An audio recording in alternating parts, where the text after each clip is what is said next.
Tap the attendance button to see a pie chart next to each student that shows their attendance performance. The green is the times a student was present.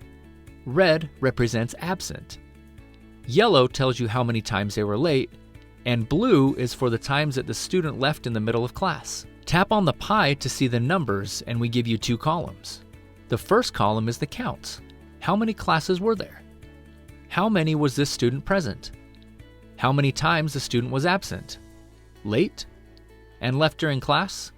The second column shows how much time there was, how much time the student was present, how much time was missed due to absence, how much time missed due to lateness, how much time missed due to leaving during class. Extremely detailed and useful information.